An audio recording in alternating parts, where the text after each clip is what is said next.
السلام علیکم ورحمۃ اللہ وبرکاتہ۔ کیسے ہیں آپ سب؟ امید ہے آپ سب خوش ہوں گے۔ الحمد للہ آج دوسرا روزہ ہو گیا۔ آپ نے اللہ کا شکر ادا کیا؟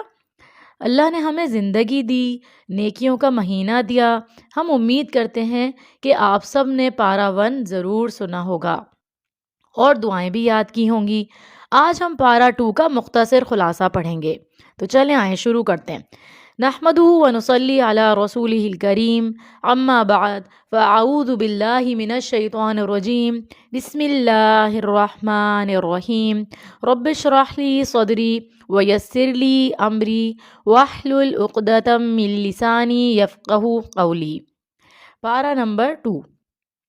دوسرے پارے میں اللہ سبحانہ و تعالیٰ نے ہمیں دین اسلام کے بارے میں احکامات دیے ہیں، جیسے نماز، روزہ، حج، جہاد، صدقہ۔ اس کے علاوہ اور بھی احکامات دیے ہیں، جیسے اللہ تعالیٰ نے فرمایا بسم اللہ الرحمن الرحیم، سیقول السفہاء من الناس ما ولاہم عن قبلتہم التی کانوا علیہا قل للہ المشرق والمغرب یہدی من یشاء الی صراط مستقیم۔ اس کا مطلب ہے جلد ہی نادان لوگ ضرور کہیں گے کہ مسلمانوں کو ان کے پہلے قبلے سے کس چیز نے پھیر دیا۔ آپ ان سے کہیے کہ مشرق اور مغرب تو اللہ ہی کے لیے ہیں، وہ جسے چاہتا ہے سیدھی راہ دکھا دیتا ہے۔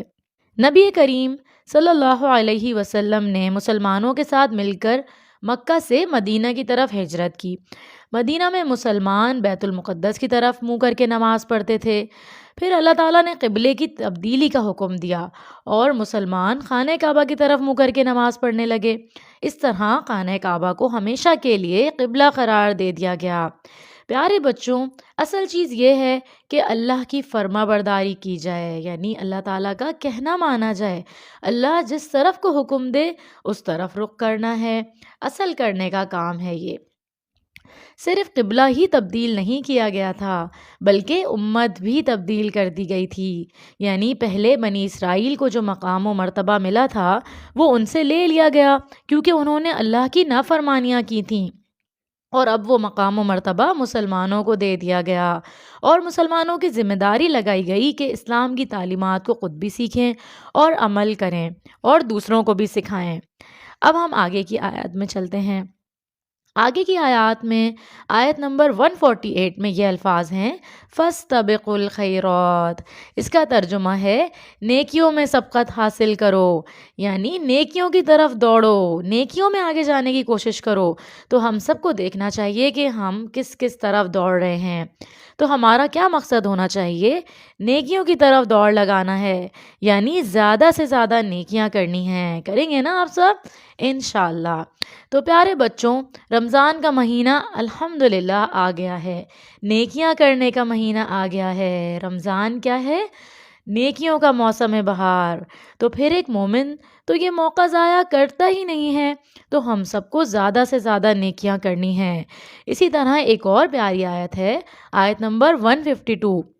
اس میں اللہ سبحانہ و تعالیٰ نے فرمایا فَاذْكُرُونِي أَذْكُرْكُمْ وَاشْكُرُوا لِي وَلَا تَكْفُرُونَ۔ اس کا مطلب ہے لہٰذا تم مجھے یاد رکھو، میں تمہیں یاد رکھوں گا، اور میرا شکر ادا کرتے رہو اور کفران نعمت نہ کرو، یعنی کہ ناشکری نہ کرو۔ کتنا بڑا فائدہ ہے ذکر کرنے کا، یعنی اللہ کو یاد کرنے کا۔ آپ سب کرتے ہیں نا اللہ تعالیٰ کو یاد، اور ہر کام اللہ تعالیٰ کی مرضی کے مطابق کرنے کی کوشش کرتے ہیں۔ اللہ تعالیٰ ہم سب کی اس پہ مدد فرمائے، اور تسبیحات بھی پڑھتے ہیں۔ جن بچوں نے ابھی تک تسبیحات شروع نہیں کی ہیں وہ بھی شروع کر دیں، چھوٹی چھوٹی تسبیحات پڑھ لیں، سبحان اللہ، الحمد للہ، لا الہ الا اللہ، سبحان اللہ و بحمدہ، سبحان اللہ العظیم، اور دل میں ہر وقت اللہ تعالیٰ کو یاد رکھیں، اللہ تعالیٰ کو بھولنا نہیں ہے۔ تو ذکر کرنے کا کتنا بڑا فائدہ ہے، آپ کو پتہ ہے کہ اللہ تعالیٰ بھی ہمیں یاد کرتے ہیں۔ اس آیت میں اللہ تعالیٰ نے یہ وعدہ کیا ہے ہم سے کہ اگر تم مجھے یاد کرو گے تو میں بھی تمہیں یاد کروں گا۔ ہمیں اللہ تعالیٰ کو اچھے اچھے ناموں کے ساتھ، اس کی خوبیوں کے ساتھ یاد کرنا چاہیے۔ وہ سب سے بڑا ہے اور ہمارے گناہ بخش دیتا ہے، ہم کو رزق دیتا ہے، ہم سے محبت کرتا ہے۔ جب ہم اللہ کو یاد کرتے ہیں تو اللہ تعالیٰ ہمیں بھی یاد کرتا ہے اور ہمارا ذکر اپنے فرشتوں کی مجلس میں کرتا ہے۔ تو ہمیں چلتے پھرتے اٹھتے بیٹھتے اللہ کا ذکر کرنا چاہیے۔ چھوٹی چھوٹی تسبیحات کو پڑھنے کی پکی عادت بنا لیں، جیسے ابھی میں نے آپ سے ذکر کیا تھا۔ اسی طرح اللہ تعالیٰ کی دی ہوئی نعمتوں کا شکر ادا کرنا ہے، کیونکہ اللہ تعالیٰ کو شکر گزاری بہت پسند ہے، اور جو اللہ کا شکر ادا کرتا ہے تو اللہ تعالیٰ اس کو اور زیادہ نعمتوں سے نوازتا ہے۔ تو ہمیں اللہ کا شکر ادا کرنا ہے، یعنی الحمدللہ ادا کرنے کی بھی عادت ڈالنی ہے۔ اور نعمتوں کا شکر کب ہوگا؟ جب ہم ان نعمتوں کو اللہ کی راہ میں خرچ کریں گے۔ اگلی آیت دیکھتے ہیں۔ یہ ایک اور پیاری آیت میں اللہ تعالیٰ نے فرمایا، آیت نمبر 153 میں صبر اور نماز کے ذریعے اللہ تعالیٰ نے مدد لینے کے لیے کہا ہے ہم سے۔ تو اللہ تعالیٰ نے ارشاد فرمایا آیت 153 میں، یا ایہا الذین آمنوا استعینوا بالصبر والصلاۃ ان اللہ مع الصابرین۔ اس کا مطلب ہے، اے ایمان والو، جب کوئی مشکل درپیش ہو تو صبر اور نماز سے مدد لو، یقیناً اللہ صبر کرنے والوں کے ساتھ ہے۔ تو کتنے مزے کی بات ہے کہ ہمیں اگر کوئی مشکل ہے، کوئی پرابلم ہے فیس کرنی پڑ رہی ہے، تو ہم نماز سے مدد لیں اور صبر سے مدد لیں، صبر کریں اور نماز پڑھیں۔ جب نماز پڑھیں گے تو اللہ تعالیٰ صبر سے بھی نوازیں گے، کیونکہ اللہ تعالیٰ کس کے ساتھ ہوتے ہیں؟ جی، صبر کرنے والوں کے ساتھ۔ اس آیت سے یہ پتہ چلتا ہے کہ جب بھی کوئی تکلیف آئے، چاہے وہ چھوٹی ہو یا بڑی، تو ہمیں اللہ تعالیٰ کو بتانا ہے، سب سے پہلے اللہ تعالیٰ سے بات کرنی ہے اور نماز پڑھنی ہے، اللہ تعالیٰ سے دعا کرنی ہے، کیونکہ اللہ تعالیٰ تکلیف کو دور کرنے والے ہیں۔ مشکلات سے نکلنے کے لیے صبر کرنا ہے۔ یہ نہیں کہ اللہ تعالیٰ سے بولیں کہ اتنی دعائیں کی ہیں میں نے، قبول ہی نہیں ہو رہی۔ نہیں، ہمیں جلد بازی نہیں کرنی۔ اللہ تعالیٰ نے صبر کرنے والوں کو خوشخبری دی ہے۔ صبر اور نماز سے دل کو سکون ملتا ہے، پریشانیاں دور ہوتی ہیں۔ تو اب آگے کی آیت دیکھتے ہیں کیا آتی ہے۔ آیت نمبر 172 کو دیکھتے ہیں کہ اس میں اللہ تعالیٰ نے کیا فرمایا ہے۔ آیت نمبر 172 میں اب انسانوں کے فائدے کی بات آ رہی ہے۔ ہمیں ساری ہی آیتوں میں اللہ تعالیٰ نے ہمارے فائدے کی بات کی ہے۔ اس آیت کو ذرا سا غور و فکر اس پہ کرتے ہیں کہ ہمیں حلال اور پاکیزہ چیزیں کھانے کا حکم دیا ہے اللہ تعالیٰ نے۔ پاکیزہ سے مراد صاف ستھری چیزیں ہیں کہ وہ گندی نہ ہوں، خراب نہ ہوں، سڑی ہوئی یا پرانی نہ ہوں، اور اس میں سے بدبو نہ آ رہی ہو۔ تو ہمیں پاکیزہ کھانا ہے اور کھا کر اللہ کا شکر ادا کرنا ہے۔ تو بچوں، ہمیں یہ دعا یاد کرنی ہے، اللہم انی اسألک علما نافعا ورزقا طیبا وعملا متقبلا۔ اس کا مطلب ہے، اے اللہ، بے شک میں تجھ سے نفع دینے والے علم، پاکیزہ رزق اور قبول ہونے والے عمل کا سوال کرتی ہوں۔ انشاءاللہ آپ سب نے اس دعا کو یاد کر لینا ہے۔ اب آگے ایک آیت نمبر 177 کو دیکھتے ہیں۔ اس کو آیت بر بھی کہتے ہیں، اور جو جاننا چاہتا ہے کہ نیکی کے کون سے کام ہیں، وہ یہ آیت سمجھے اور اس کا ترجمہ پڑھے۔ اس آیت میں اللہ تعالیٰ کے حقوق اور بندوں کے حقوق بیان ہوئے ہیں۔ اب آگے کی آیات میں سے دیکھتے ہیں، آیت نمبر 183 سے آیت نمبر 186 تک۔ رمضان، قرآن، روزے اور دعا سے متعلق بتایا گیا ہے ان آیات کے اندر۔ آیت نمبر 183 میں اللہ سبحانہ و تعالیٰ نے ارشاد فرمایا، یا ایہا الذین آمنوا کتب علیکم الصیام کما کتب علی الذین من قبلکم لعلکم تتقون۔ اس کا مطلب ہے، اے ایمان والو، تم پر روزے فرض کر دیے گئے ہیں جیسے کہ تم سے پہلے لوگوں پر بھی فرض کیے گئے تھے، اور اس کا مقصد یہ ہے کہ تم میں تقوی پیدا ہو۔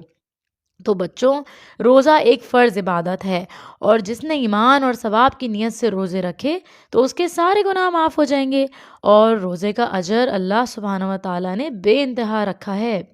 رمضان کے مہینے میں قرآن نازل ہوا، یہ تو آپ سب جانتے ہیں۔ اسی وجہ سے رمضان کی اتنی اہمیت ہے کہ اس کو تمام مہینوں پر فضیلت حاصل ہے۔ اگلی آیت کے اندر اللہ تعالیٰ نے دعا کے بارے میں بتایا ہے۔ آیت نمبر 186 میں اللہ سبحانہ و تعالیٰ نے ارشاد فرمایا وَإِذَا سَأَلَكَ عِبَادِي عَنِّي فَإِنِّي قَرِيبٌ أُجِيبُ دَعْوَةَ الدَّاعِ إِذَا دَعَانِ فَلْيَسْتَجِيبُوا لِي وَلْيُؤْمِنُوا بِي لَعَلَّهُمْ يَرْشُدُونَ۔ اس کا مطلب ہے اور جب میرے بندے آپ سے میرے متعلق پوچھیں تو انہیں کہہ دیجئے کہ میں ان کے قریب ہی ہوں۔ جب کوئی دعا کرنے والا مجھے پکارتا ہے تو میں اس کی دعا قبول کرتا ہوں، لہٰذا انہیں چاہیے کہ میرے احکام بجا لائیں اور مجھ پر ایمان لائیں، اس طرح توقع ہے کہ وہ ہدایت پا جائیں گے۔ چاہیے نا ہم سب کو ہدایت، تو اللہ تعالیٰ نے بتا دیا اس آیت میں کہ ہدایت کیسے ملے گی۔ دعا ایک عبادت ہے، اللہ ہمارے بہت قریب ہے، وہ ہماری دعاؤں کو سنتا ہے اور قبول کرتا ہے۔ یہ رمضان کا مہینہ شہر الدعا بھی ہے، اور آپ کو پتہ ہے کہ روزے دار کی دعا قبول ہوتی ہے، اس لیے ہمیں اللہ سبحانہ و تعالیٰ سے خوب دعائیں مانگنی ہیں۔ اور آپ کو پتہ ہے کہ روزہ کھلنے سے پہلے بھی بہت زیادہ دعا کی قبولیت کا وقت ہوتا ہے، تو اس وقت کو آپ نے ویسٹ نہیں کرنا۔ اب آگے آیات میں حج کے احکام اور مسائل کے بارے میں بتایا گیا ہے۔